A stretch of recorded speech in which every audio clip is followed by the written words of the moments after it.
All right, folks, this is for April 9th. And again, it doesn't matter which day of the year you happen to stumble upon this video.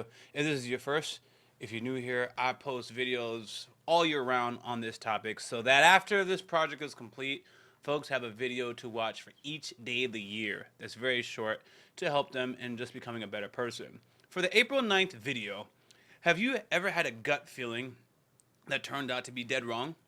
You swore you knew what was going on, and then later, what happened? You felt embarrassed. You even felt embarrassed that you thought that way.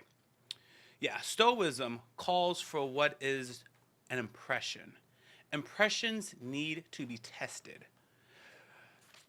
Epictetus quoted, "From the very beginning, make it your practice to every harsh impression.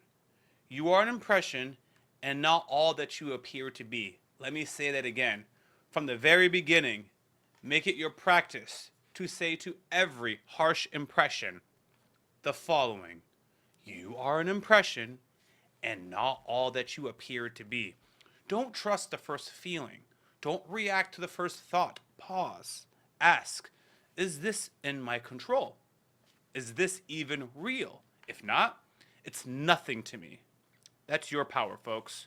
Social media gets you fired up, someone cuts you off in traffic, you read someone's tone and spin an entire drama in your head. But what if it's just an impression? Not the truth, not the whole story, just your reaction untested. The world's loud. You can't control every trigger, but you can stop giving them the keys to your peace. Step back. Run the thought through your internal filter. Is this helpful? Is it under my control? Is this worth my energy? Today, catch one moment where your instinct is to jump to a conclusion. Instead, label it, this is just an impression. That space you create, that's real strength. Folks, this is day 19 of 365. You are not your first thought.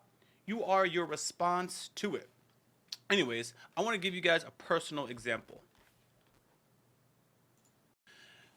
I actually had a moment today where I was, talking politics with some friends, and I made a statement about whether or not NATO was, doing their fair share with the United States. And one of my friends said I was incorrect and included his stats. I instantly got defensive because I didn't describe how NATO was not doing their fair share. So when he used the GDP argument and said that currently NATO is, over the 2% GDP requirement, my thoughts were I didn't say nothing about GDP.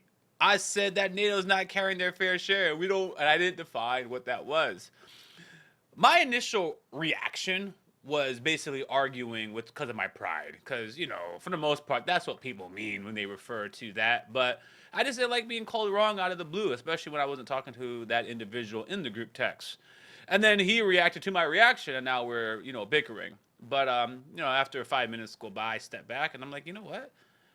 That information, I didn't know that NATO, whether or not that was my point or not, I did not know that NATO now contributes over the 2% because of the things that are going on in Russia.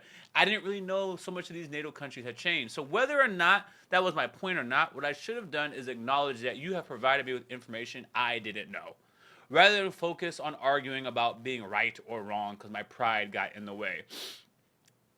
After I de-escalated the situation, apologized, let him know he was correct, he was like, you know what, I feel you, man, because I came out a little hostile with calling you out, and I could see why you got defensive. So it's kind of funny how we both started talking each other down and we moved on. But it's an excellent example of a moment where, like, why am I arguing? I'm sharing information, he's sharing information. Why do I have to be right on this issue? I don't. And for who? We're friends. So, anyways, think about the moment. Think about why you're reacting that way. Anyways, guys, thanks for checking out this video. Until next time, I'm Rock D. Lee, and I'm out.